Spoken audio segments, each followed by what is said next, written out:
Hello guys, आज हम बात करने जा रहे हैं 27वीं अमेंडमेंट के बारे में। और 27वीं amendment is there, very much there. अब ऑब्वियसली इसके ऊपर बहुत सारे लोगों के बहुत सारे ओपिनियंस हैं, एंड पाकिस्तान में अमेंडमेंट्स की एक हिस्ट्री है और उसके पीछे इन्फ्लुएंस की भी एक हिस्ट्री है। So we are here to discuss the pros and cons and the history of 27th amendment.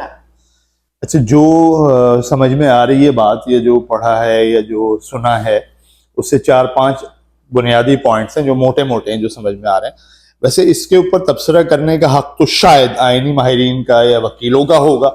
इब्तदाई तौर पे वो हमें समझा पाएं कि ये क्या है। सिर्फ पढ़ने से पूरी तरह बात समझ में शायद बाज़ औक़ात नहीं भी आती, लेकिन जितनी मोटी मोटी बात हाईलाइट की जा रही है, जो वज़ीर कानून ने की है या जो वज़ीर आज़म ने की है या फिर बिलावल की तकरीर में आई है, वो ये है कि एक तो इन्होंने आईनी अदालत बनाई है, जो ये पहले से कोशिश कर रहे थे। 26वीं तरमीम में भी ये बात की गई थी कि जी आईनी अदालत होनी चाहिए, तो वो आईनी अदालत इसमें बन गई है। और एक जो मुझे ऐसा नहीं लगता कि बहुत ज्यादा कोई उसका सिग्निफिकेंट असर होगा, वो ये है कि आर्मी चीफ को ताहयात फील्ड मार्शल करार दे दिया गया है और ताहयात वो वर्दी में रहेंगे और ताहयात किसी अदालत में उनके ऊपर केस नहीं चल सकता, उनका मवाख़ज़ा नहीं हो सकता। जिस तरह सदर का नहीं हो सकता, उस तरह से कोई फौजदारी उन पे केस नहीं चल सकता। और ये जो उनको एजाज़ दिया गया है फील्ड मार्शल का, ये कोई हुकूमत, कोई अदालत इसको वापस नहीं ले सकती, सिवाय इसके कि जो आपकी असम्बली की 2/4 या 3/4 अक्सरियत होती है, वो ये एक क्लॉज रखी गई है। इसके अलावा मुझे कोई और बहुत बड़ी चीज इसमें नजर नहीं आई। हाँ, एक चीज ये कि जो सोमोटो एक्शन लेता था सुप्रीम कोर्ट, वो उससे वापस ले लिया गया है, अब वो सोमोटो एक्शन नहीं लेगा। जजेस के जो ट्रांसफर का मामला है, उसमें जरा ये पेचीदगी क्या, ये एक सख्ती आ गई है कि भाई जज अपने ट्रांसफर को रिजेक्ट नहीं कर सकता। अगर किसी जज को ट्रांसफर कर दिया है हुकूमत ने, जो कमेटी बनेगी, तो वो अल्टीमेटली उसको वो कबूल करना पड़ेगा। अगर वो नहीं मानेगा तो उसको फारिग कर दिया जाएगा, उसको रिटायर कर दिया जाएगा। तो ऐसा लग रहा है कि कुछ लोग इसको कट टू साइज करना कहेंगे अदलिया को, कुछ लोग कहेंगे कि उसकी आपने बिल्कुल ही जड़ काट दी है। तो अदलिया के लिए ये ऐसी चीज है कि गोया ऐसा लग रहा है कि शायद वो बिलावल ने अपने नाना का बदला ले लिया है सुप्रीम कोर्ट से, और सुप्रीम कोर्ट को 2 हिस्सों में तकसीम करके रख दिया है। या जो हमारी अदलिया की तारीख है, मौलवी तमीजुद्दीन केस से लेके इफ्तिखार चौधरी तक, और उसके बाद वो कौन साहब थे जो सोमोटो बहुत लेते थे और वहां भी पहुंच जाते थे, लाहौर वाले। हाँ, क्या नाम था उनका? इफ्तिखार के बाद मशहूर, हाँ, जो डैम वाले बाबा। मतलब उन्होंने अपने आप को आइन से बालातर समझना शुरू कर दिया था, उन्होंने अपने आप को पार्लियामेंट से बालातर समझना शुरू कर दिया था। वो एक नंगी तलवार थे बकौल बिलावल के, हुकूमतों के ऊपर लटकती हुई। और इकोनॉमिकली भी कई ऐसे उन्होंने फैसले दिए हैं, हमारी तारीख में है, जैसे स्टील मिल की प्राइवेटाइजेशन का केस है कि हुकूमत ने पूरा प्रोसेस कर लिया और एक आपने अपने कलम की ताकत से अदलिया ने उस पर सोमोटो लिया और सारा प्रोसेस आपने जीरो की तरफ ले गए। तो वो अदलिया को कट टू साइज किया गया है इसमें। और तुम लोग बताओ कि क्या लग रहा है कि क्या है इसके अंदर, इसके अलावा? इसमें जिस तरह आप कह रहे हैं, बज़ाहिर है I am not in law expert, लेकिन जो डेमोक्रेसी की हम तारीख पढ़ते आए हैं, जो डेमोक्रेसी की प्रैक्टिस पाकिस्तान में देखते हैं और जो एक्सपेक्ट करते आए, उस सूरत में या किसी भी दुनिया के महसूब तरीन ममालिक के अंदर अदलिया की आज़ादी पे एक क्वेश्चन तो है। अब वो कोई आदमी ज़ाती तौर पे ऐसा कर नहीं सकता ना, जिस तरह आपने अभी डैम वाले बाबा की बात की, तो किनको प्लीज करते रहते रहे, मैं ये कह रही हूँ, वो किनको प्लीज करते थे या वो इससे क्या अपना मकासद हासिल कर रहे थे। अगर जमहूरियत में आपका जो अवामी सबसे बड़ा इदारा है पार्लियामान, वो मजबूत है और अदलिया के ऊपर इस तरह की कोई कदगन नहीं है, तो फिर अवाम इस आस पे जिंदा रहती है और स्ट्रगल करती रहती है कि इदारे हैं जो हमें सपोर्ट करेंगे।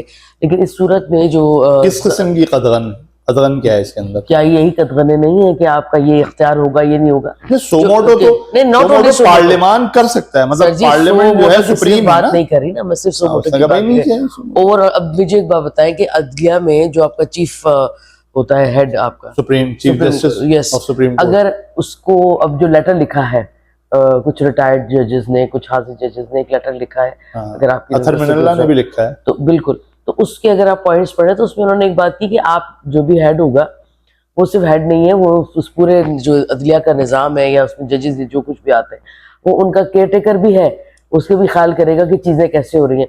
तो मुझे तो उसमें जो ज़्यादा प्रॉब्लमेटिक चीज़ लगती है वो यही लगती है कि जितनी हम जो जमहूरियत की बुनियादें हैं कि ऐसे होना चाहिए ऐसे होना चाहिए, उसकी तो खैर ये बहुत ही देखिए मुखालिफ वो जा रहा है। किसी की भी ध्यान रखना या ख्याल रखना वो इंडिविजुअल्स का काम नहीं होता, वो सिस्टम का काम होता है। तो सिस्टम की तो बात कर रहा आपने हूँ। जब पार्लियामेंट ने कोई लॉ बना दिया तो वो सारे उस लॉ के नीचे फॉल करेंगे। अगर किसी को नहीं उससे खुशी वो तो ना आए सुप्रीम कोर्ट में। मतलब जो कानून साजी है वो तो अल्टीमेटली पार्लियामेंट करेगा ना, यही तो वो अवामी नुमाइंदे करेंगे। अब इसके ऊपर सवाल उठ सकता है कि वो अवामी नुमाइंदे किस तरह आए, फॉर्म 47 से आए या फॉर्म 48 से, लेकिन पार्लियामान और अल्टीमेटली एक अवामी सिस्टम। नुमाइंदे जो है ना, हाँ। वो उनका सुप्रीम इदारा क्या है? अभी आपने खुद कहा, उसको पार्लियामान खुद एक सुप्रीम इदारा है। अब वो सुप्रीम इदारा जिस तरह के इख्तियारात बांटता फिर रहा है, उससे क्या होगा? मैंने अभी जब हम इस प्रोग्राम के शुरू से पहले बात कर रहे थे, वो ये कि मेरे दिमाग में ये चीज़ आ रही है कि हम कई लोग जो शादी भी बात कर रही थी कि अगर इतने ज़्यादा इख्तियारात हम किसी फर्द वाहिद को दे रहे हैं, जैसे ताहयात वाले मामला, तो ये होने भी इसलिए चाहिए। ताहयात इख्तियार कहाँ है? वो तो फील्ड मार्शल रहेगा। देखिए, इख्तियार जो इसमें क्या है? ताहयात का मामला है ना, ये खुद हमारे सो कॉल्ड जो डेमोक्रेट्स हैं, लीडर, उन्होंने शुरू किए। जब आपने पार्टियों में ताहयात चेयरपर्सनशिप शुरू की तो फिर ये तो उससे बड़ी तो कोई मजाक था ही नहीं। तो ये चीजों को फ्लो तो करना तो हर आदमी को मिल जाती है सपोर्ट। अच्छा, ताहयात अगर उसको फील्ड मार्शल करार दे दिया तो कोई सर, करार देना एक अवार्ड नहीं है। कि जो आप ये कह रहे हैं कि है। इख्तियारात भी नहीं है ना, हाँ। सिवाय इसके कि आप कह रहे हैं कि कोई आपके ऊपर फौजदारी मुकदमा नहीं हो सकता, आप उससे बरी ज़म्मा हैं, तो वो क्यों है? हाँ हाँ मराद भी रहेंगी ना फिर। हाँ, मराद भी रहेंगे। एग्जैक्टली, मराद मराद कहाँ से आ रही है? हाँ। मराद कहाँ से आ रही है? ताहयात मराद भी रहेंगी। तो एक तो ये भी हम जरा समझ लें। दूसरी चीज ये है, हम बड़ा कन्वीनियंटली ये कह रहे हैं कि उनके ऊपर कोई फौजदारी मुकदमा नहीं हो सकता, उनके ऊपर ये नहीं हो सकता, उनके ऊपर ये क्यों नहीं हो सकता? क्यों नहीं हो सकता? When you can come under the law, you can come under the law. If I do anything under the law wrong, I am accountable to that. Why any 1 or 2% is not accountable or can't be held accountable? मुझे ऐसा लगता है कि ये गलत है किसी आम आदमी के लिए।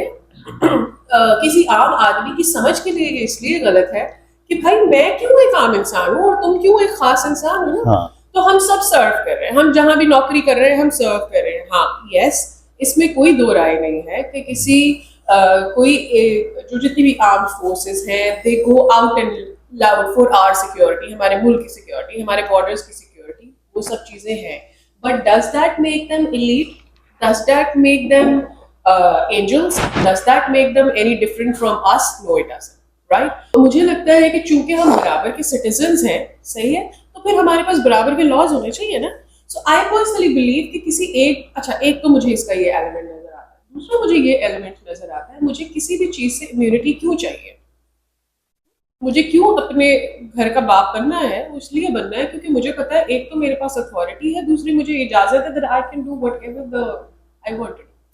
So why am I allowed to do whatever I want to do? So मुझे ऐसा लगता है कि ये एक हाँ, आप ये बात इसलिए कह रहे हो कि यार इसलिए बड़ी बात है, वो इसलिए क्योंकि हमने ये होते हुए देखा है ना। हमने पाकिस्तान में ये चीजें नॉर्मलाइज देखी है और शुरू से लेकर अब तक देखी है। तो और फिर उसके पीछे एक फियर भी है ना, हमारी हालत टाइट होती है कि भाई कोई आकर क्या करेगा हमारे साथ अगर मैं इतना ओपन जाके इसके ऊपर बात करूँ। बात ये नहीं है, बात ये है कि अगर किसी भी मुल्क में मैं खड़े होकर सही को सही और गलत को गलत नहीं कह सकती, तो भाई उसमें मेरी शख्सी आज़ादी क्या है? और जो मेरी समझ के हिसाब से एज लॉन्ग एज मैं किसी इंसान को ह्यूमिलिएट नहीं कर रही, एज लॉन्ग एज किसी इंसान के साथ मैं पर्सनल नहीं हो रही, तो फिर मैं उस बात को क्वेश्चन तो कर सकूं। दूसरी चीज ये है कि भाई हम इस पर क्यों बात नहीं करें कि किसी एक शख्स को मिल रही है इम्यूनिटी, इसकी वजह से एक और सुप्रीम पर्सन ये कह रहे हैं कि मुझे नहीं मिलनी चाहिए इम्यूनिटी। दैट मीन्स आप जब आजाद होने जा रहे हैं तो अगले बंदे को अपना डर पड़ा हुआ है कि भाई तुम आजाद हो रहे हो तो मैं फंस जाऊंगा, यू नो। तो इस कल को आप वजीर आजम साहब भी उठेंगे और वो बोलेंगे मुझे भी दो इम्यूनिटी, फिर आ जाएगा कि जी सारे सियासतदान उठे उनको भी दो इम्यूनिटी। इस मुल्क में इंसाफ के नीचे या इंसाफ के कटहरे में खड़े होने के लिए सिर्फ एक आम इंसान रह गया है जिसके पास कोई अथॉरिटी नहीं है, जिसके पास कोई उसका हाल पूछना चाहिए। तो दूसरी चीज ये है कि जो आप सुप्रीम कोर्ट वाली बात कर रहे हैं, अगर ये एक पॉलिटिकल कोर्ट होता है ना कि for example let this court be here, और उसकी वजह ये है कि जितने भी पॉलिटिकल केसेस होते हैं उनको इंडिपेंडेंटली या उनको सॉरी एक्सक्लूसिवली यहाँ पर हैंडल किया जाए, और यहाँ पर इसलिए हैंडल किया जाए ताकि बाकी कोर्ट्स की जो कार्रवाइयाँ हैं उनके ऊपर बर्डन ना हो और ये सारी चीजें, तो मुझे समझ में आता है। एक चीज मुझे और समझ नहीं आई, if you understand it better तो मुझे बताइएगा। मुझे ऐसा लगता है कि जो जज हाई कोर्ट्स में अच्छा परफॉर्म करता है, किसी को खुश रखता है, किसी सर्टेन ग्रुप ऑफ पीपल को या ग्रुप ऑफ एलीट्स को, उसको जो है फिर सुप्रीम कोर्ट में मौका मिल सकता है, और फिर जो सुप्रीम कोर्ट में एक सर्टेन ग्रुप ऑफ एलीट्स को जो खुश रख सकता है, उसको फिर कॉन्स्टिट्यूशनल कोर्ट में भी मौका मिलेगा। तो बेसिकली मैं मरने से पहले तक कब तक नौकरी कर सकता हूँ और कब तक कमा सकता हूँ। मुझे लगता है ये एक वो सिस्टम है। Why I say that? Because एक हाई कोर्ट का जो जज है वो 62 ईयर्स पे रिटायर होता है, एक सुप्रीम कोर्ट का जो जज है वो 65 पे रिटायर होता है, और जो कॉन्स्टिट्यूशनल कोर्ट का जज होगा वो 68 पे रिटायर, 65 एंड 68 पे रिटायर होगा। So basically it's about your performance कि जितना अच्छा एक जगह परफॉर्म करोगे। ऐसा मुझे लगता है, I may be wrong and I may be wrong lawfully as well, law इस पर क्या कहता है, बट मुझे जिस तरह से हमारा सिस्टम काम कर रहा है मुझे ये यही लगता है कि हर बंदे को एक बख्श दिया गया है कि तुझे एतराज होता है ना, है हो सकता है तो तुझे मैं ये दे रहा हूँ, तुझे एतराज हो सकता है इसलिए मैं तुझे ये दे रहा हूँ, तुझे एतराज हो सकता है ये दे रहा हूँ, अब मैं मुझे जो चाहिए वो मुझे दे दो। This is what it is. अच्छा, तुम फील्ड मार्शल से आईनी अदालत की तरफ निकल गई, मैं वापस वहीं आना चाह रहा हूँ फील्ड मार्शल की तरफ। ये समझ में नहीं आ रहा कि इस इख्तियार की ज़रूरत क्या थी। मतलब आप कोई आदमी उसके पोटेंशियल में तो ज़ाहिर होता है कि वो कोई जुर्म कर सकता है, लेकिन उसकी नीयत है कुछ ऐसा करने की जिसकी वजह से उसको ये धड़का लगा रहे या डर हो कि भाई मुझे कोई पकड़े ना तो मैं अपने लिए ये इम्यूनिटी ले लूँ, ताहयात इम्यूनिटी ले लूँ। वो मुमकिन तौर पे क्या हो सकता है? मतलब स्पेकुलेशन तो हो रही है ना, आपने उसको जस्टिफाई नहीं किया, आप पूरी तरह समझा नहीं सके कि ताहयात इसकी ज़रूरत क्या है, तो फिर स्पेकुलेशन होंगी। तो उनमें से एक ये है कि भाई मुमकिन तौर पे इनको डर है कि इमरान खान आ जाएगा तो वो सारी चीज़ें निपटा देगा और बदला लेगा, जो कि परसों कहा भी बैरिस्टर गौहर ने कि हम तो जनाब सारी अदालत खत्म कर देंगे, वो मर्द आहन बाहर आएगा। दूसरा, मुझे एक जो बात समझ में आ रही है, सूझ रहा है कि जहां भी आप किसी इकोनॉमिक टाई के लिए भी जाते हैं, मुआहदा करने के लिए जाते हैं, वहाँ फील्ड मार्शल साथ होते हैं आपके, चाहे आप अमेरिका में जाएं, चाहे सऊदी अरब में जाएं, चाहे कतर में जाएं, और उनको नुमाया तौर पे साथ रखा जाता है। तो क्या वहां कोई ऐसी मैसेजिंग हो रही है कि भाई ये इट्स ऑल पावरफुल और इसके ऊपर कोई वो नहीं होगा, इसको मसला, ये कोई भी आपके साथ मुआहदा करे तो आपको इसको डरने की जरूरत नहीं है कि कोई आगे इसको रिवर्स कर सकता है, ये कोई सिग्नल आपको देना है वहां? वरना इसकी जरूरत क्या है ये मुझे समझ में नहीं आ रहा, ना ये शायद समझा पाए।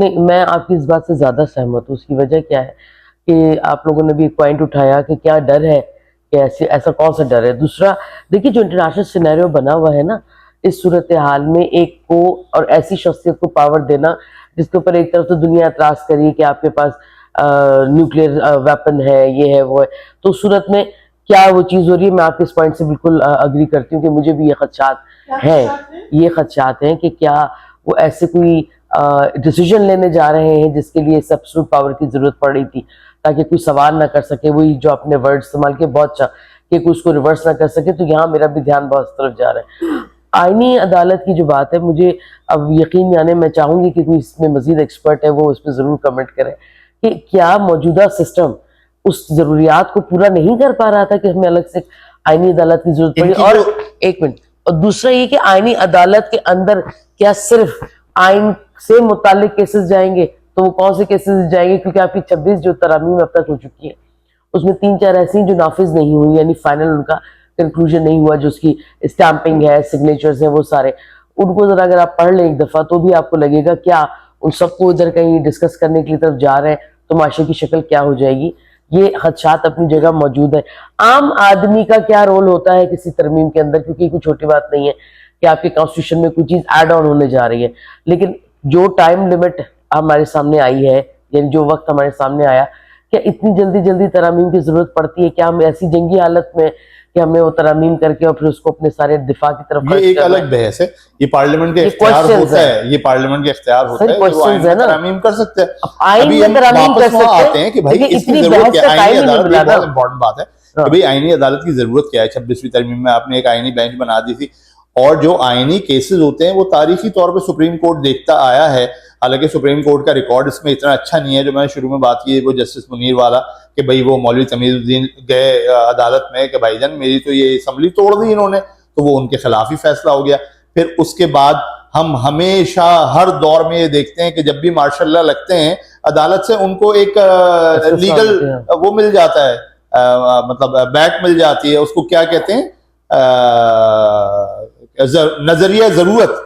तो अदालतों ने नजरिया जरूरत के जरिए या नजरिया जरूरत के नाम पे हमेशा जमहूरियत की पीठ में खंजर घोंपा है, और जो जमहूरी लोग हैं उनको आप सजाए मौत देते हैं। या चलो आप जमहूरी पे आपको एतराज अगर है तो अवामी नुमाइंदे अवाम से मुंतखब होके आए, एक प्रोसेस के तौर पे आए, उनको यहाँ सजाए मौत दी है सुप्रीम कोर्ट ने।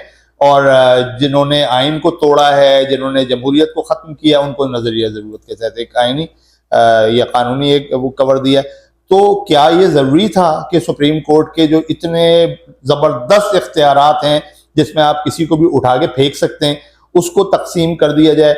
इस पे बहुत ज्यादा बहस तो नहीं हुई, सिवाय इसके कि बिलावल ने जो जज्बाती तकरीर की उसमें कुछ बातें कहीं, और ये इन्होंने पहले ही तय कर लिया था जो लंदन में जो वो हुए थे मुज़ाकरात बेनज़ीर के और नवाज शरीफ के चार्टर ऑफ डेमोक्रेसी, ये उसी वक्त तय हो गया था कि जी हमें आईनी अदालत बनानी है। तो उस आईनी अदालत के पीछे मकासद क्या थे? एक तो ये था कि भाई हिफाजत की जाए जमहूरी हुकूमतों की और सियासी लोगों की। दूसरा ये जो बात कर रहे हैं वो बार बार ये कह रहे हैं कि भाई इतने ज्यादा केसेस आ जाते हैं, ये इतने ज्यादा केसेस होते हैं कि सुप्रीम कोर्ट उनको हैंडल ही नहीं कर पाता।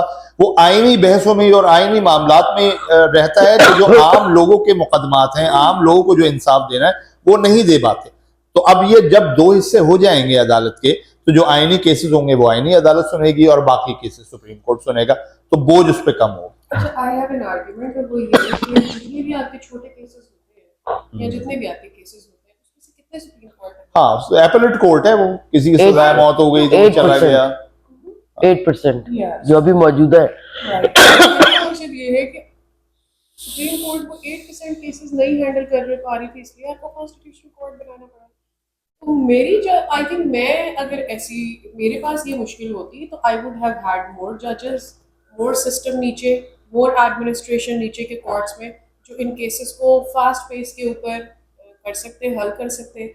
हमारे केसेस क्यों हल नहीं हो रहे? क्या इसके ऊपर इससे पहले कोई रिसर्च कौमी असेंबली में पेश की गई है कि जी, या सेनेट में पेश की गई है कि जी ब्ला ब्ला दिस अमाउंट ऑफ केसेस जो है वो आते हैं और दिस अमाउंट ऑफ केसेस जो है वो नहीं हो पाते, और दिस अमाउंट ऑफ केसेस इस वजह से नहीं ऊपर जा पाते हैं, दिस अमाउंट ऑफ केसेस।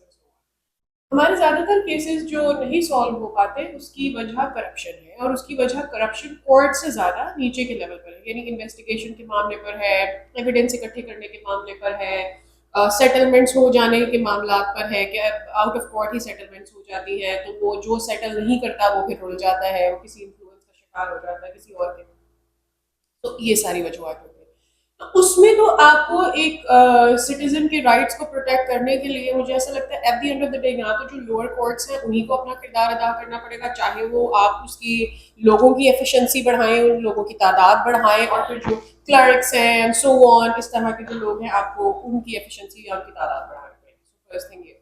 तो 8% ऑफ द जो केसेस हैं, अगर वो सारे के सारे केसेस सिर्फ पॉलिटिकल केसेस होते हैं और ऐसे लोगों के केसेस होते हैं जिनका डायरेक्टली लेना देना इज विद द सियासत ऑफ पाकिस्तान, तो भाई फिर अगर आपको उसके लिए कोर्ट बनाने की जरूरत पड़ गई तो आई डोंट नो, फिर आपका हाई कोर्ट भी शायद फेल हो रहा होगा। क्योंकि बहुत दफा आपने देखा होगा कि बहुत सारी जो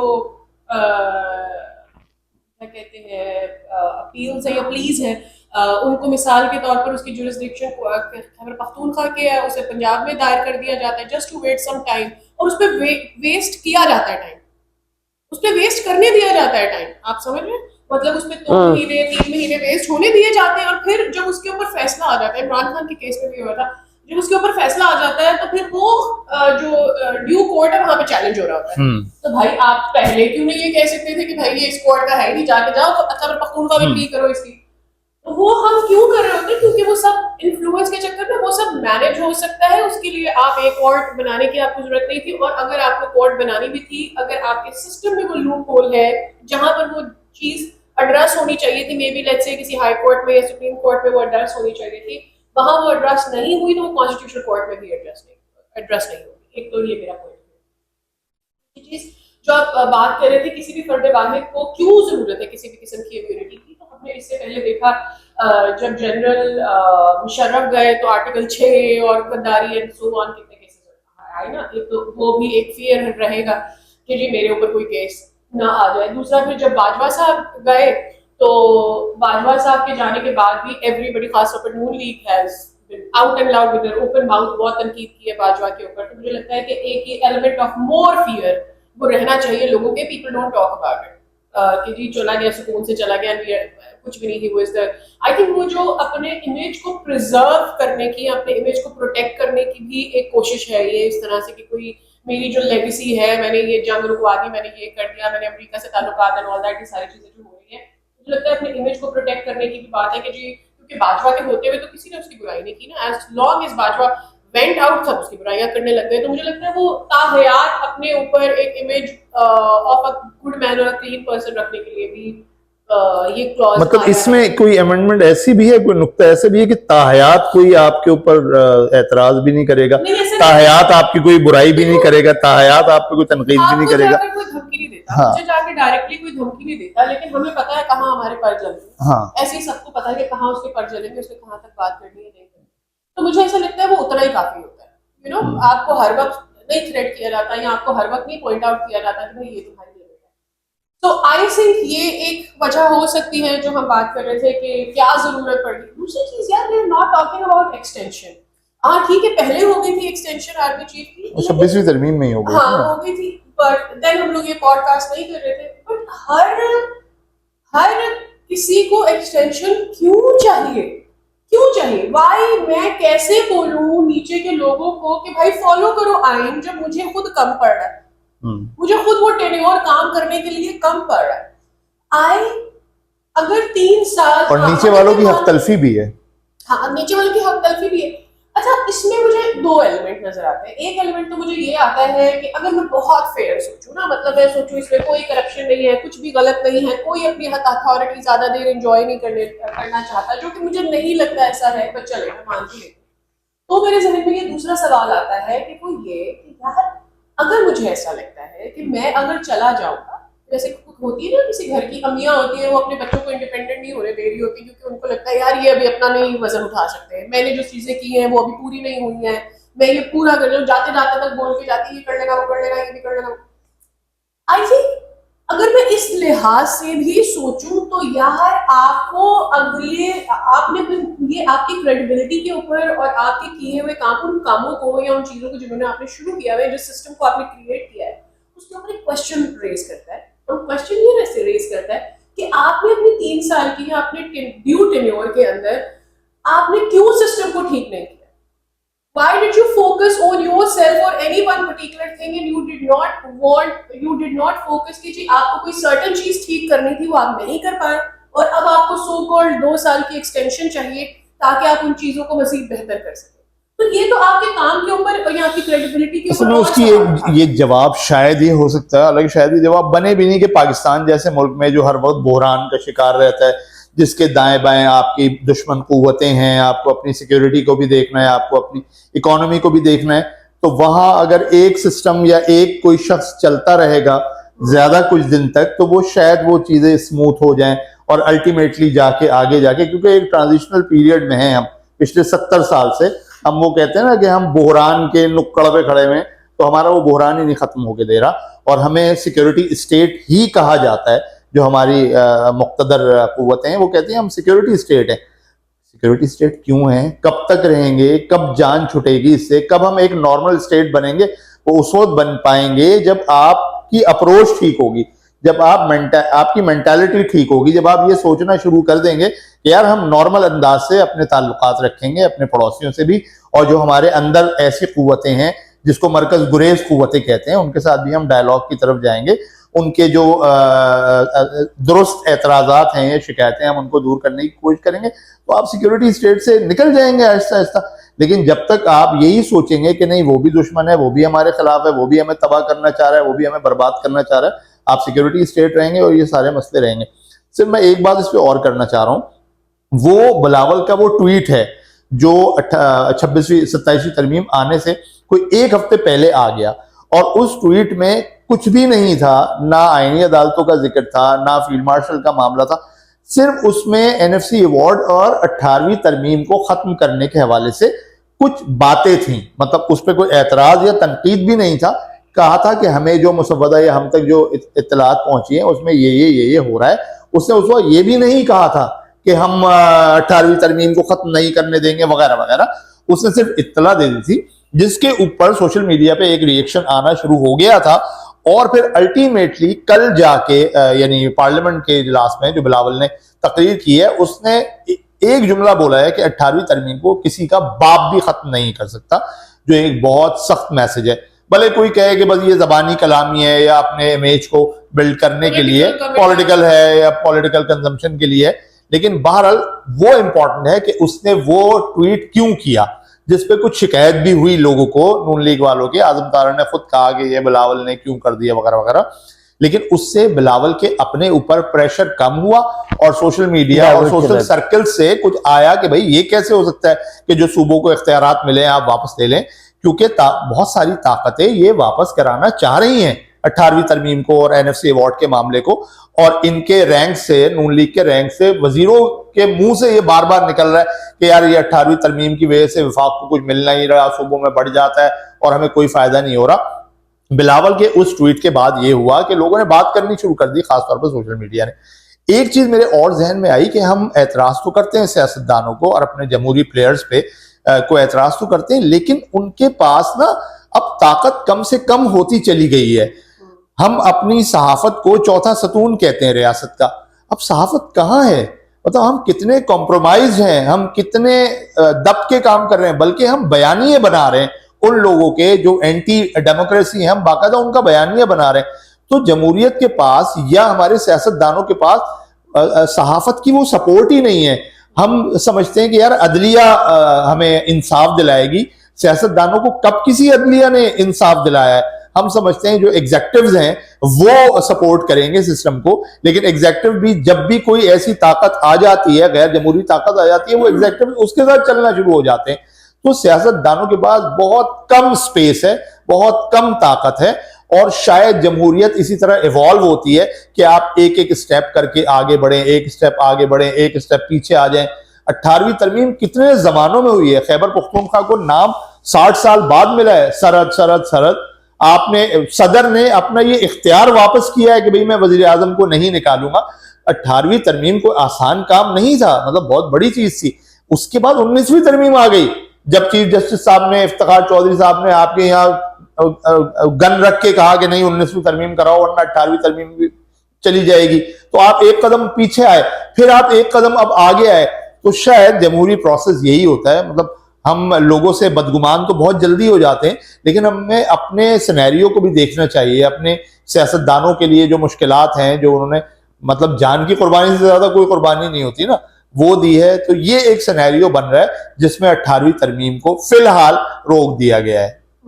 18वीं तरमीम, इस सारे मामले पे कोई मुझसे पूछे कि मैं कैसा महसूस कर रही हूँ, तो यकीन जाने कि वो सारे लोग जिन्होंने, जो जमहूरियत के असल मायने जिसे हम कहते हैं, उनके लिए जिन्होंने जानें दी, जिन्होंने स्ट्रगल्स की, चाहे वो सहाफ़ी थे, कोड़े खाए, जिन्होंने बहुत माशी लेवल पे, अपने जिस्मानी तौर पे, अपने ओवरऑल पर्सनैलिटी, जिनका पता नहीं चला आजकल। और एक सीरीज है लोगों की जो मिसिंग है, वो कौन लोग हैं जो सवाल करते हैं। उस पूरी डेमोक्रेसी का जो इमेज मेरे सामने था वो गलत है, सही है, ये इस वक्त बहस तलब मौजूद नहीं है, उसको उस पर बहुत ज़्यादा असर पड़ा है। और वो सवाल कर रहा है कि अवाम और अवामी नुमाइंदों को ताकत मिलनी चाहिए, जो एब्सोल्यूट की तरफ तो वो भी नहीं जाएगी, लेकिन ये उनका हक है, नंबर 1। दूसरी बात ये कि 18वीं तरमीम का जो बेसिक मकसद था वो किसी भी आइडियल फेडरल गवर्नमेंट का जो सिस्टम है, फेडरलिज्म है, उसके लिए वो सूट करता है और आइन हमें इस बात की गारंटी देता है। तो इसको, इसके रोल बैक पे तो बात नहीं होनी चाहिए, और इसके लिए जहां हम आवाज़ उठा सकते हैं हमें ज़रूर उठानी चाहिए कि हमने सबसे बड़ा हिस्सा अब तक की पाकिस्तान की जो तारीख है उसमें हमने इस सारी तरमीम में जो जो अच्छाइयाँ हैं, सूबों की पावर है, उसके बगैर गुजारा, तो अब उनको वो पावर एग्जिस्ट करती देनी चाहिए।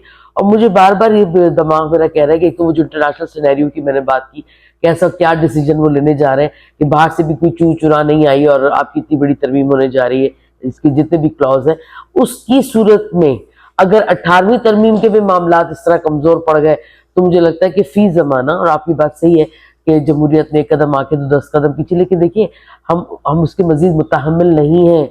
जो इस वक्त दुनिया जिस तरफ जा रही है वो पुराने डेमोक्रेसी के या पुराने जो रूल ऑफ गवर्नमेंट्स हैं उनके साथ आप नहीं चल पाएंगे।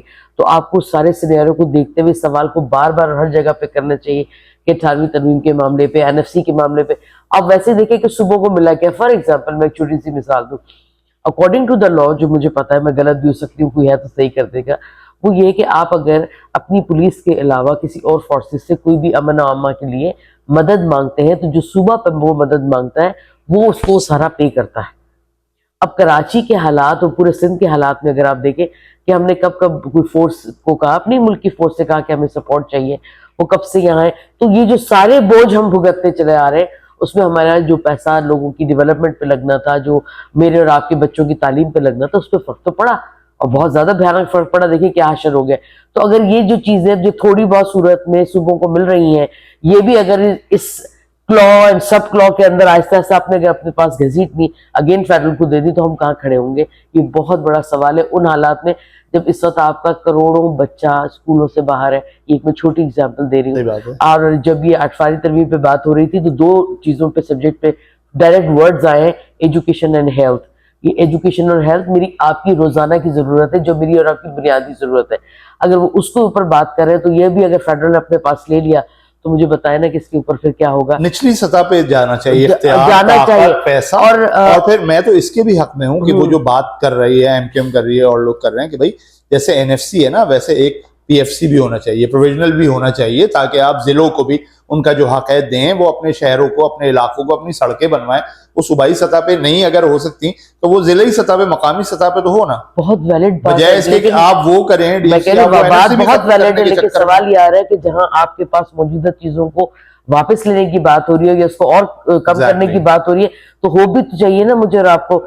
हम इन सवालात को, इन बहस को, मैं कहती हूँ बहुत अच्छा है कि आम आदमी करेगा। आपको अपने इंस्टीट्यूशंस को मजबूत करना पड़ेगा। आप इंस्टीट्यूशन को मजबूत करें, आप लोगों को क्यों मजबूत कर रहे हैं, आपको क्या जरूरत पड़ती है, और वो भी ऐसे सिर्फ लोगों को नहीं, the person, the individual. Again जो सादिया ने बात की वो यकीन करे तो खौफनाक भी है, और ये चेन चलती है नीचे तक कि भाई आज आप कह रहे हैं कि मुझे एब्सोल्यूट पावर चाहिए, कल मैं डिमांड करके बैठ जाऊंगी। तो जब 3-4 बड़े वो एब्सोल्यूट पावर्स के साथ बैठेंगे तो फिर सवाल कौन करेगा। अच्छा, मैं आप दोनों से एक सवाल करना चाह रहा हूँ कि हमारे बहुत बड़े आलिम दीन हैं, हाँ हमारे बहुत बड़े आलिम दीन है मुफ्ती तकी उस्मानी साहब, उनका भी इसके ऊपर ट्वीट आया है कि जी आप कैसे अपने आप को हर चीज से बरीउज़्ज़म्मा कर सकते हैं, या आप अपने आप के लिए कैसे इम्यूनिटी ले सकते हैं।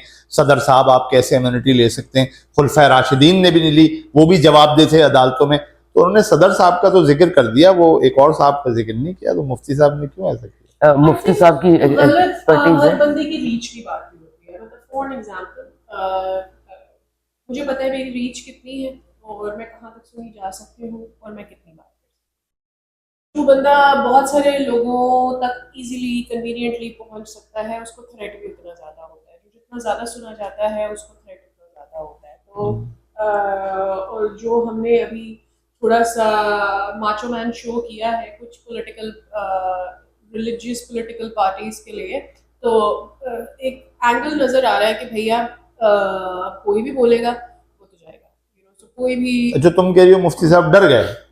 Absolutely, मुझे ऐसा लग रहा है, और बहुत सारे डर गए। आपको लग रहा है बिलावल नहीं डरा? तो आई थिंक कि वो एक एलिमेंट हो सकता है, that I feel is one of the reasons कि उन्होंने सिर्फ एक बात की और इशारे में बात कर दी, आपको समझ आ गई, मुझे समझ आ गई। तो आई थिंक दैट पेस। लेकिन देखो जो असल रिस्पॉन्सिबिलिटी है ना वो किसी रिलीजियस पार्टी की नहीं है या वो किसी रिलीजियस लीडर की नहीं है। असल रिस्पॉन्सिबिलिटी सियासतदान की है। अगर मैं बहुत सारे सियासतदानों ने कुर्बानियां दी होंगी और बहुत सारे फौजी भी कुर्बानियां दी, और अगर कोई भी इंसान उस कुर्बानी के लिए पाकिस्तान जैसे मुल्क में तैयार नहीं है तो फिर वो दोनों जगह ना चूज करें। Okay, that's what I believe. अगर आपको लगता है कि आप पॉलिटिक्स में आके कुर्बानी नहीं दे सकते, जो कि आपको पता है कि आपको देनी पड़ सकती है, आप पॉलिटिक्स में ना आए। अगर आपको लगता है कि आप अपनी जान नहीं गंवा सकते पाकिस्तान जैसी सूरत हाल में जहां हमारे borders we touch so many countries, तो फिर आप फौज में ना आए। तो मेरे ख्याल में ये अंडरस्टूड होता है। कि हमारे साथ क्या क्या हो सकता है और हम कितने कीचड़ में पाँव डालने वाले। दूसरी चीज ये है कि देखो, सिर्फ 18वीं तरमीम का पूरा क्रेडिट लेने वाली पीपल्स पार्टी का सिर्फ इतना रोल नहीं था कि वो एक ट्वीट करते और वो सबको ये बता देते। यस, उससे पहले तक मैं इसको कितना क्रेडिट दे सकती हूँ, मैं इसको सिर्फ इतना क्रेडिट दे सकती हूँ कि इससे पहले सिर्फ स्पेक्यूलेशन कि भाई क्या है तरमीम, क्या है। ट्वीट करने से हुआ ये कि ये डिबेट ऑफ कॉमन पर्सन बन गई। एवरीबडी स्टार्टेड टॉकिंग अबाउट, अच्छा इसमें ये भी, मतलब उसको एक यूं कह ले ऑथेंटिसिटी मिल गई ना। पहले हेयर से ही कि भाई तरमीम में क्या क्या होगा, तो वो उसने ले डाउन कर दिया। अब एवरीबडी स्टार्टेड टॉकिंग और वो थोड़े श्योर हो गए कि वो इसके ऊपर बात कर सकते हैं, और उसके बाद उसके ऊपर लोगों ने बात की। लेकिन अगर पूरी पार्लियामेंट, पूरे हाउसेस, पूरा अपर और लोअर हाउस इतने सालों बाद, हर 5 साल बाद, हर 10 साल बाद, हर टेन्योर खत्म होने के बाद एक आवाज नहीं उठा सक रहा कि जी supreme power should be with the house, what are these politicians doing, क्या कर रहे हैं। तो मुझे ऐसा लगता है कि यार आप, you have one job and that is to keep the power in your hand. अच्छा, मैं पहले इस बात पे तो सख्त एतराज करूंगा और इस पे मैं एहतजाज करूंगा कि अगर आप पॉलिटिक्स में आ रहे हैं तो आपको अपनी जान हथेली पे रखनी पड़ेगी, आपको जान कुर्बान करने के लिए तैयार रहना पड़ेगा। भाई नहीं, लेट मी कंप्लीट। भाई आप कोई जंग के मैदान में नहीं जा रहे यार, आप दलील की और कानून की बात कर रहे हैं। मतलब ये कोई थ्रेट रहेगी आपके ऊपर या मुझ पे कि मैं अगर पॉलिटिक्स में आना चाहूंगा या मैं उस जो डेमोक्रेटिक प्रोसेस है उसके अंदर आना चाहूंगा तो मुझे अपनी जान गंवानी पड़ेगी, मुझे फांसी चढ़ा दिया जाएगा, मुझे गोली मार दी जाएगी, मुझे जेलों में जलील किया जाएगा 12-12 साल। ये क्या बात हुई भाई? मैं तो कानून और दलील की बात कर रहा हूं ना। कायदे-आज़म इतने अरसे सियासत करते रहे, एक मुल्क उन्होंने अलग बना दिया, वो कभी भी जेल नहीं गए। तो जरूरत क्या है मुझे जेल में जाने की, या इस थ्रेट की जरूरत क्या है, या इस तलवार लटकने की जरूरत क्या है कि मुझे सुप्रीम कोर्ट जलील करके बाहर निकाल देगी या कोई अदालत मुझे फांसी पे चढ़ा देगी? भाई ये कौन सी जमहूरियत है, ये कौन सी सियासत है? हाँ ठीक है, आप फौज में जा रहे हैं तो बात समझ में आ रही है कि आपको दुश्मन का फेस करना है। मैं ये क्यों इस कुर्बानी के लिए तैयार रहूं? और सोसाइटी और जो ये सारे लोग हैं वो सोशल लीडर्स हैं, वो सोशल लीडर्स आपको सपोर्ट करते हैं, ये डेमोक्रेसी का हिस्सा होते हैं। ये प्रेशर ग्रुप्स जो हैं, लेट मी कंप्लीट, हम बात कर रहे हैं ना कि हम एक एक कदम आगे जा रहे हैं। तो ये डेमोक्रेसी सिर्फ सियासतदानों का नाम नहीं है। जो वो प्रेशर ग्रुप्स होते हैं, जो आपका सोशल सिविल सोसाइटी होती है, ये उस डेमोक्रेसी का हिस्सा होती है। दुनिया भर में ये ग्रुप्स जो हैं वो हुकूमतों को अपनी पॉलिसी चेंज करने पे मजबूर कर देते हैं। फलस्तीन को जो कबूल किया है वो ऐसे ही नहीं कर लिया उन्होंने, लाखों लोग व्हाटएवर सिंबॉलिकली किया है, जो भी स्टेप हुए हैं आगे। चलो ठीक है, राइट। अच्छा, एक तो तुम्हारी बात जो वो है ना कि तुम ये कह रहे हो कि भाई मैं ये क्यों, कोई भी पॉलिटिकल, अगर मैं पॉलिटिशियन बनना चाहती हूँ तो मैं हथेली पर क्यों रख के बैठूं। मैं ये नहीं कह रही कि हथेली पर, मैं ये कह रही हूँ हमें, मुझे पता है अगर तुम क्यों पॉलिटिक्स में नहीं जाना चाहोगे, आप क्यों नहीं जाना चाहेंगे। अगर आप जाना चाहती है तो बताइएगा कि क्यों जाना चाहती है। मैं क्यों नहीं जाना चाहूंगी पॉलिटिक्स में कभी, उसके लिए मुझे ऐसा लगता है कि there is a lot to turn around and there are lot of hitches. तो मुझे वो एक पैशन और मुझे वो मोटिवेशन चाहिए जो फिलहाल मेरे अंदर नहीं है। मुझे पता है मेरे लिए आगे बहुत मुश्किलात है। तो आइदर तो दो चीजें हैं, या तो मैं पॉलिटिक्स को इसलिए अडेप्ट कर रही हूँ क्योंकि जदीद पुश्ती ये हमारा कारोबार है, मेरे सारे खानदान वाले पॉलिटिक्स में आ रहे हैं, या मैं पॉलिटिक्स को इसलिए अडेप्ट कर रही हूँ कि मुझे अपनी आवाम के लिए कुछ करना है। हम कुछ दिन पहले ममदानी की दे रहे थे ना, एग्जाम्पल दे रहे थे, वो आया बहुत बड़े मंशूर के साथ आ गया कि जी मैं इमिग्रेंट्स के लिए ये कर दूंगा, मैं न्यूयॉर्कर्स की लिविंग कॉस्ट को ये कर दूंगा, कम कर दूंगा, ज्यादा कर दूंगा। तो आप किससे आते हैं? आप अवामी जो मफाद होता है उसका मंशूर सामने रख कर आते हैं ना। और फिर आकर अगर मैं ये बोलूं कि मैं पार्लियामेंट में खड़े होकर, हम सारे एक होकर किसी एक अमेंडमेंट के किसी एक क्लॉज को डिनाई नहीं कर सकते, तो यार मैं क्यों आई हूं? मैं आवाम के लिए आई थी ना, या मैं अपनी नौकरी मैं अपने खानदान का कारोबार चलाने आई थी। तो मेरा पॉइंट ऑफ व्यू सिर्फ ये है, मैं जो ये कह रही थी, मैं ये नहीं कहती कि मैं जान हथेली पर रख रहा हूँ, नहीं, मुझे पता था कि थ्रेट्स होंगे। मैं अभी यहाँ बैठी हूँ ना, तो मुझे पता है कि मेरी लिमिट क्या है, पता है। लेकिन मुझे ये भी पता है यार कि मैंने कितनी बात करनी है, कहाँ तक जाना है ना। इसी तरह से एक पॉलिटिशियन को भी उसकी लिमिट पता होती है, लेकिन अगर वो पॉलिटिशियन उस लिमिट को जानते बूझते भी पॉलिटिक्स में आ रहा है तो दो वजूहात है, या तो ये कि वो अपने कारोबार के लिए आ रहा है, उसको पता है कि नौकरी करो, अपना नाम बनाओ, कल को वजीर आजम बन जाओ क्योंकि तुम्हारी माँ भी बनी थी या तुम्हारा बाप भी बना था वजीर आजम और इस तरह से मैं भी बन जाऊंगा। तो एक वो एलिमेंट हो सकता है, या फिर ये कि भाई कोई वाकई हकीकी लीडर है। आप मुझे बताएं कि अगर कोई हकीकी लीडर है तो फिर उसने क्यों पार्लियामेंट में ये आवाज नहीं बुलंद की कि भाई वी डोंट वांट टू, क्यों? आप मुझे बताएं 20 जो इससे लास्ट जो अमेंडमेंट 26 अमेंडमेंट जो हुई थी, कब तक खुले रहे, कब तक जाके बिलावल वो इज अ पर्सन, रात 12 बजे तक मुलाकात हो रही थी, आप असेंबली जो है रात 12 साढ़े 12 1 बजे तक खुलवा रहे थे। जब आपने इम्पीच करना था इमरान खान को, आप कहां तक पहुंचे थे ना। You did everything that was possible for you, in your hands, you made it possible, कुछ भी करेंगे, अदालतें भी खुली थी, सब कुछ हुआ था ना। तो मुझे ये बताओ कि अगर बिलावल ने ये ट्वीट डाल दी, अच्छा इसमें टेक्निकल बात, उसने लोगों को डिबेट के लिए ओपन कर ताबा दिया, थोड़ी इस पे बात कर दी, ठीक है, उसने डिबेट के लिए ओपन कर दिया, तो मुझे ऐसा लगता है यार ये सारी पॉलिटिकल पार्टीज मिलके they cannot deny one clause that gives power to any one person। उसके बजाय ये क्लॉज डाल दिया गया कि ठीक है, अगर आर्मी चीफ साहब को ये पावर मिलेगी तो इसका मतलब है कि फिर सदर साहब को भी ये दो, इम्यूनिटी दो। अगर एक बंदे को तुम इम्यूनिटी, तो उसमें अपना फायदा देखा गया ना। तो ये देखा गया कि क्या मेरे लिए आसानी से पॉसिबल है instead of going for peoples interest. ये क्या? अच्छा मैं एक बात कर लूं वरना फिर वो उससे दूर निकल जाएंगे। यार पता बात यह है कि क्या हम थोड़ी देर के लिए भी इसको गुमान नहीं कर सकते कि हो सकता है कि पॉलिटिशियन ये समझ रहे हो कि अगर हम हेड ऑन जाएंगे तो वो प्रोसेस रुक जाएगा, वो पूरा दोबारा से हम जीरो की तरफ चले जाएंगे। इसलिए वो जो मैं बात कर रहा था कि 2 कदम आगे जाना और 3 कदम पीछे हटना, इसलिए वो हेड ऑन नहीं होना चाह रहे, इसलिए वो किसी कन्फ्रंटेशन में नहीं पड़ना चाह रहे, इसलिए वो सारे प्रोसेस को और सिस्टम को डिरेल नहीं करना चाह रहे। ये क्या थोड़ी देर के लिए हम गुमान कर सकते हैं? वरना जहां तक जाती कुर्बानियों का ताल्लुक है तो क्या कोड़े नहीं खाए सियासतदानों ने? क्या वो जेलों में नहीं सड़े? उनके बच्चों को, उनकी बहनों को, उनकी माओं को जलील नहीं किया गया? उनको फांसी नहीं चढ़ाई गई? उनको गोलियां नहीं मारी गई? ये तो हुआ है। वो इस प्रोसेस को, इस सिस्टम को डिरेल ना करने के लिए अगर वो कन्फ्रंटेशन की तरफ नहीं जा रहे, या वो ये सोच रहे हैं यार कोई और फिर बना के तैयार करके कोई अपने गमले में काश्त किया हुआ पौधा लाके हमारे सर पे ना बिठा दिया जाए और वो सारी चीजें, वो सारी कुर्बानियां जाया चली जाए, तो क्या थोड़ी देर के लिए हम ये सोच सकते हैं? एक बात जो थोड़ी देर पहले तुमने कही थी वो ये थी कि भाई हम जमहूरी मुल्क कहाँ है। हाँ, हम जमहूरी मुल्क उस तरह से नहीं है, मतलब वो जो एक इकोनॉमिक्स की लिस्ट होती है कि भाई एक डेमोक्रेसी होगी, एक फ्लॉट डेमोक्रेसी होगी, उसके नीचे एक चीज होगी जो डेमोक्रेसी है ही नहीं, हम तो उस लिस्ट में आते हैं। ख्वाजा आसिफ कई दफा ये कह चुका है, जिसपे लोग मजाक भी उड़ा रहे हैं, पीटीआई वाले भी कह रहे हैं कि शर्म नहीं आती ये बात कर रहा हो।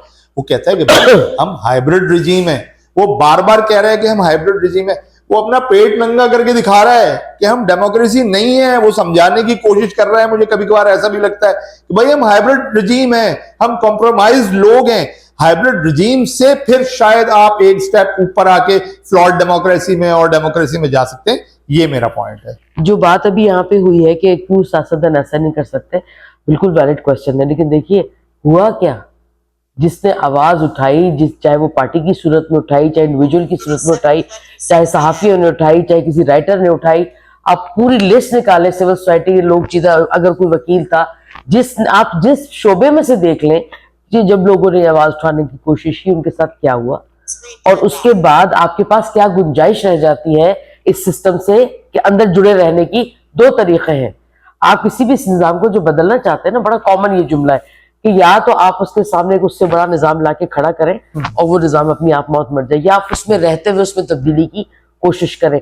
जो सिनेरियो पॉलिटिकल पार्टीज का या पाकिस्तान के लोगों का उसमें बना है, उसमें जो स्ट्रगल वो कर सकते थे, ये बात कह के मैं उसको नहीं कह सकती कि उन्होंने कुछ नहीं किया या वो क्यों नहीं कर पाए। क्यों नहीं कर पाई क्वेश्चन मुझे और आपकी जबान भी तो पकड़ रहा है ना। ये क्वेश्चन मुझे और आपको भी तो खौफ और फियर में मुब्तला करता है कि ये वाली बात भी नहीं करनी, अच्छा ये वाला लफ्ज नहीं बोलना, कहीं मैं तौहीन के मुर्तकिब ना हो जाऊं। इस हालत में तो आप आ गए, तो सूरत में क्या हो सकता है। तो मुझे लगता है कि जो मैं आई एम नॉट फुल आज़ादी देना चाह रही हूँ पॉलिटिकल पार्टीज को कि वो अपनी स्ट्रगल ही छोड़ के बैठ जाए, लेकिन देखिए जब तक आपके पास निज़ाम के सामने बड़ा निज़ाम लाने की कोशिश हालत नहीं है आपकी, उसमें रहते हुए आपको काम करना है। लेकिन यस, आपको स्ट्रगल को कंटिन्यू करना पड़ेगा। अच्छा, अब लगे लेकिन आप जब तो ये भी जिंदा बता नहीं दें कि रहेंगे, मैं आप साथिया नहीं, सियासत ताबान, में अगर क्यों नहीं जिंदा आ रहे या क्यों नहीं आ मैं सकते? अगर जिंदा नहीं रहूंगी तो मैं बात क्या करूंगी? हाँ। तो इतना तो जिंदा रहेंगे, इतना तो रहें कि बात कर सके। मैं क्यों नहीं आ रही सियासत में? यकीन जाने कि ये मेरा ख्वाब था, मेरा ख्वाब है, और मैं चाहती हूँ कि मैं चाहती हूँ हर आदमी पोलिटिकल प्रोसेस में रहे, उसका हिस्सा बने, पोलिटिकल एक्टिविस्ट तो कम से कम हो। मेरे पास पैसे नहीं है।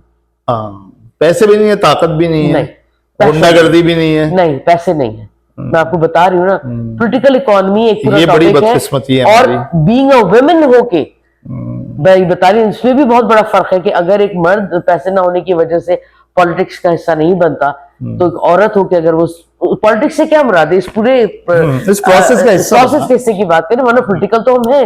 मैं अपने आप को एज हाँ, ये ह्यूमन राइट political तो डिफेंडर्स नहीं भी है। कहती हूँ, मैं आपको सोशल पॉलिटिकल एक्टिविस्ट कहती हूँ, और मैं चाहती हूँ कि सारे लोग पॉलिटिक्स का हिस्सा बने अपने अपने तय, लेकिन इस पूरे सिस्टम में आने के लिए जो सीधी है, मेरे पास पैसे नहीं है। सियासत को बदनाम भी तो बहुत किया गया ना, हमारी वो उन कुव्वतों ने जो नहीं चाहती कि मुल्क में जमहूरियत रहे, उन्होंने सियासत को, सियासतदानों को डिमीन किया है, बदनाम किया है।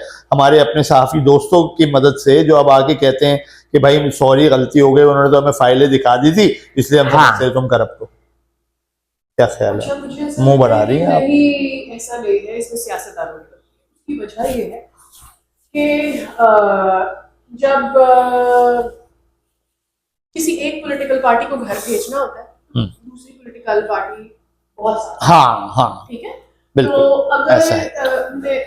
हाँ, ऐसा है। नहीं, वो है। तो दूसरी पॉलिटिकल पार्टी जो है वो साथ है, तो आपके अंदर खुद एक बहुत ह्यूज डिवाइड है। देखो, मेरे और तुम्हारे नजरिए में डिवाइड होना एक अलग बात है, लेकिन मुझे तुमसे ये खुन्नस होना या मुझे तुमसे ये इरिटेशन होना कि तुम एग्जिस्ट क्यों करते हो, क्योंकि तो तुम यहाँ पर नजर ही नहीं आने चाहिए मुझे, ये तो मेरा घटियापन और ये मेरा छोटापन होगा ना। और बदकिस्मती से हमारी पार्टीज में ये एग्जिस्ट करता है। मुझे इमरान खान के पूरे नजरिए में तकलीफ है। I felt that he was a guy जो वो एक उम्मीद के साथ आया था, ठीक है, और वो इस उम्मीद के साथ आया था कि जी वो यंग जनरेशन को लीड करेगा, जो दहाइयों की करप्शन है उसको खत्म करेगा, और वो डेविएट हो गया, वो एक अलग पार्ट है। लेकिन जब इम्पीच करने जा रही थी, किया जा रहा था, और कौन करवा रहा था उसको impeach, who was standing with Imran Khan? Nobody was. Why?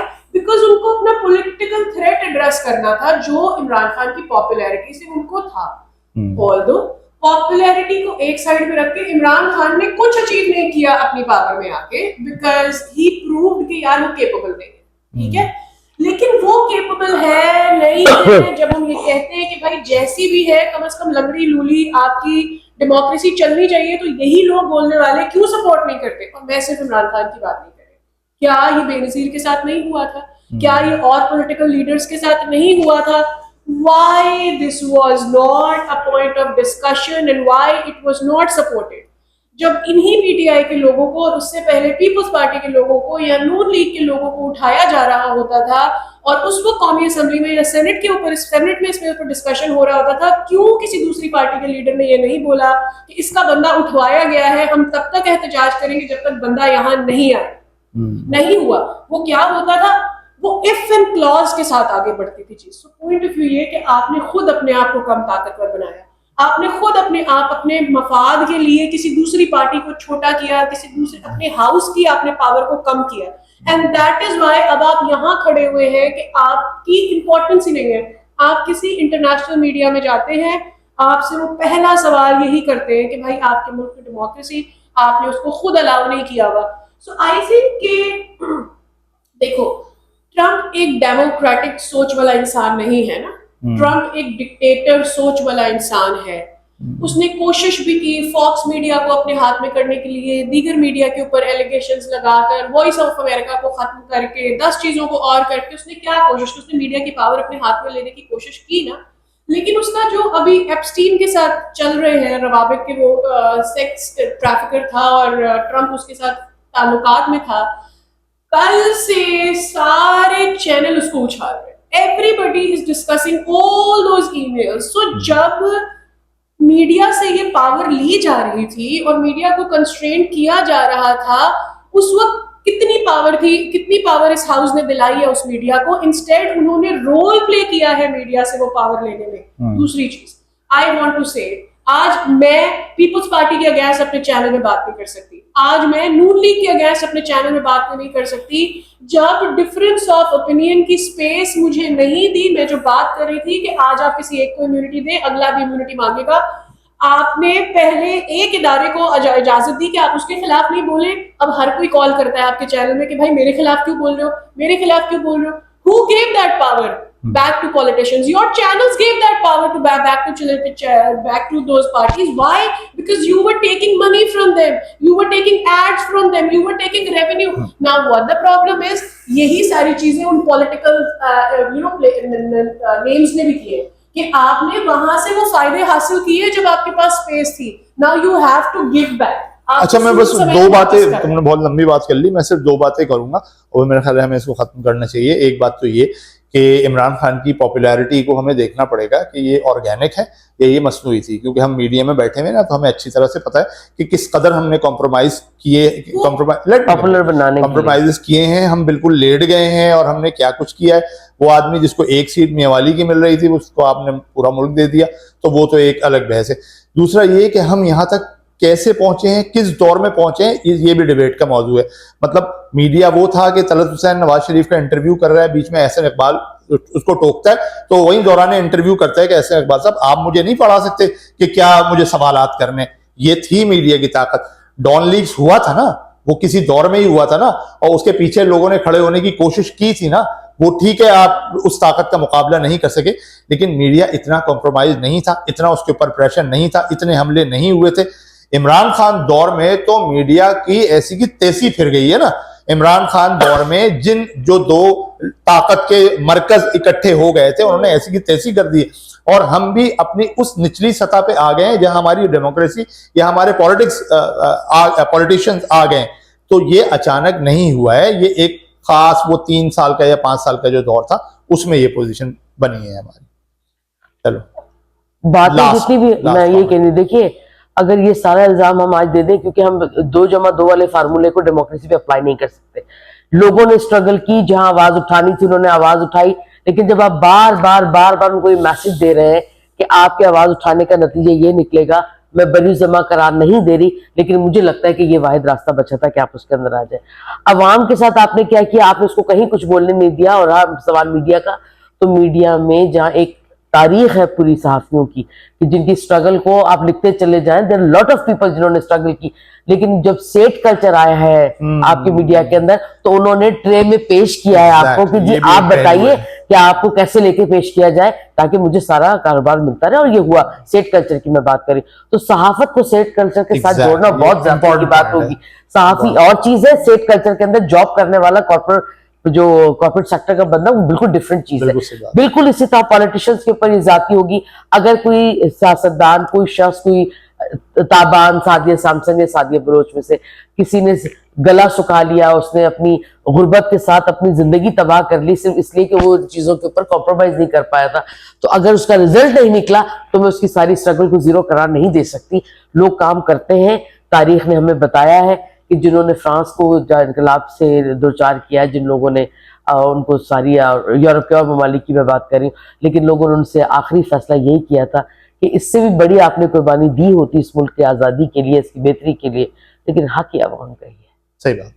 चल आई वुड कंक्लूड हियर। अच्छा, जिसको डेमोक्रेसी और पॉलिटिकल पावर के ऊपर क्वेश्चन है, हमारे साथ और भी कुछ ममालिक हैं जो आज़ाद हों, आई थिंक हमें उन्हें देखने की जरूरत है। हमें और कहीं जाने की जरूरत नहीं है। We can only look at India, I believe.